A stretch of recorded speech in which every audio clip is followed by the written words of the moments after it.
she knows. She knows, and I know she knows, and I know she knows, and deep down she knows. Hollywood, tempat impian tentang ketenaran, kekayaan, dan dunia fantasi. Tempat yang memanggil para pemimpi dengan janji menjadi bintang. Tapi di balik gemerlapnya permukaan, ada kebenaran yang mengerikan. Kebenaran yang dibisikkan dengan nada pelan dan diselimuti rahasia. Kebenaran yang mengungkap jaringan kekuasaan, kontrol, dan manipulasi yang jahat. Di jantung konspirasi ini duduklah sosok yang dihormati sekaligus ditakuti, Sean Diddy Combs. Pengaruhnya, kata sebagian orang, melampaui dunia musik. Pengaruhnya mencapai sudut-sudut tergelap Hollywood, tempat karir dibuat dan dihancurkan dalam sekejap. Kita akan menjelajahi tuduhan, bisikan, dan bukti mengerikan yang menunjukkan adanya konspirasi keheningan. Apakah Anda siap untuk melihat Hollywood apa adanya? P. Diddy, seorang legenda dalam dunia musik hip-hop, yang namanya telah menjadi sinonim dengan kesuksesan dan kontroversi. Raja musik, ikon mode, taipan bisnis, namanya identik dengan kesuksesan. Dari panggung musik hingga dunia mode, dia telah menaklukkan semuanya. Tapi beberapa orang bilang kerajaan yang dibangunnya berdiri di atas fondasi rasa takut dan intimidasi.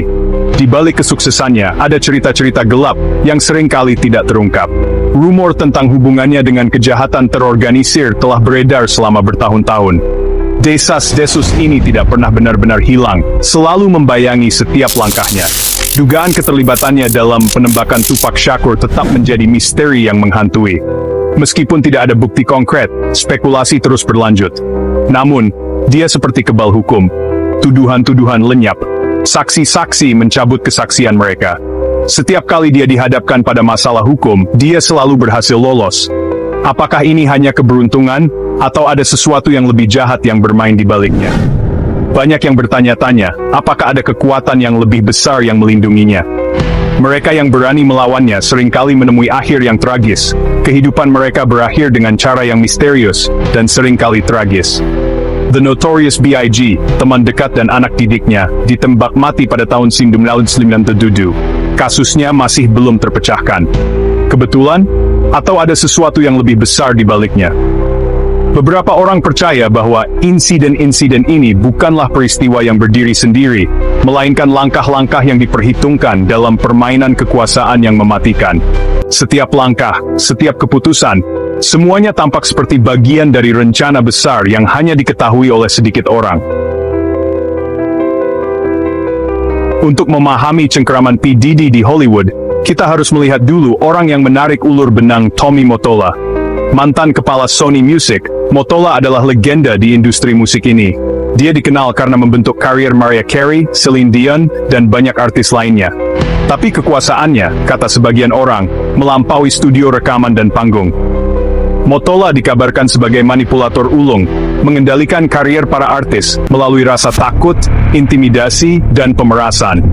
Pengaruhnya, kata mereka, mencapai eselon tertinggi Hollywood, membentuk narasi dan menentukan nasib banyak orang. P. Diddy, menurut teori ini, adalah salah satu letnanya yang paling terpercaya, menjalankan keinginannya dalam industri musik dan di luarnya. Bagian 4, membangun kerajaan, Jay-Z dan Beyoncé. Mereka adalah pasangan yang tidak hanya mendominasi dunia musik, tetapi juga menjadi ikon budaya yang berpengaruh di seluruh dunia. Di bawah arahan Mottola, P. Diddy telah membangun jaringan orang-orang kuatnya sendiri. Jaringan ini tidak hanya mencakup musisi, tetapi juga pengusaha, politisi, dan tokoh masyarakat lainnya. Di antara sekutunya yang paling terkemuka adalah Jay-Z dan Beyoncé, raja dan ratu hip-hop yang tak terbantahkan. Mereka tidak hanya dikenal karena bakat musik mereka, tetapi juga karena kecerdasan bisnis dan pengaruh sosial mereka. Pengaruh mereka tidak dapat disangkal, jangkauan mereka tak tertandingi. Dari konser besar hingga acara amal, mereka selalu menjadi pusat perhatian, menarik ribuan penggemar dan media. Tapi apakah mereka hanya seniman berbakat, atau payon dalam permainan yang jauh lebih besar? Pertanyaan ini seringkali muncul di benak banyak orang, mengingat kekuatan dan pengaruh yang mereka miliki. Kebangkitan Jay-Z ke puncak dibayangi oleh rumor tentang transaksi bisnis yang curang dan koneksi ke organisasi kriminal. Meskipun demikian, dia tetap menjadi salah satu tokoh paling berpengaruh di industri musik. Liriknya seringkali mengisyaratkan sisi yang lebih gelap, dunia di mana kesetiaan adalah yang terpenting, dan pengkhianatan akan dibalas dengan pembalasan yang cepat. Ini mencerminkan realitas keras yang dia hadapi dalam perjalanan menuju kesuksesan. Beyoncé, dengan citra kesempurnaan yang dibuat dengan hati-hati, seringkali dipandang sebagai sosok yang tak tersentuh. Namun, di balik penampilan glamornya, ada kerja keras dan dedikasi yang luar biasa. Tapi beberapa orang berbisik bahwa di balik wajah tanpa cela itu tersimpan ambisi yang kejam, kemauan untuk menghancurkan siapapun yang menghalangi jalannya.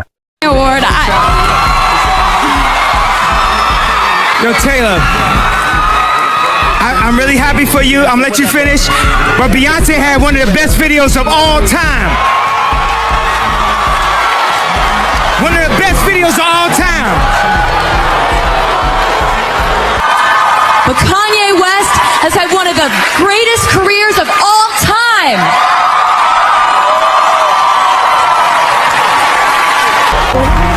And so well thought out and so beautiful and soul-bearing, and we all got to see another side to you that you don't always let us see, and we appreciate that, and all us artists here, we fucking adore you. You are Beyonce, whoo! The way you made me feel, I was like, I want to make people feel this way with my music. So thank you so much. Ambisi ini telah membawanya ke puncak, tetapi juga menimbulkan banyak kontroversi dan spekulasi. Dugaan keterlibatan Beyoncé dalam kejatuhan beberapa artis wanita telah memicu spekulasi tentang sifat aslinya. Apakah dia benar-benar pelindung bagi sesama artis, atau ada sisi gelap yang tersembunyi di balik citra glamornya?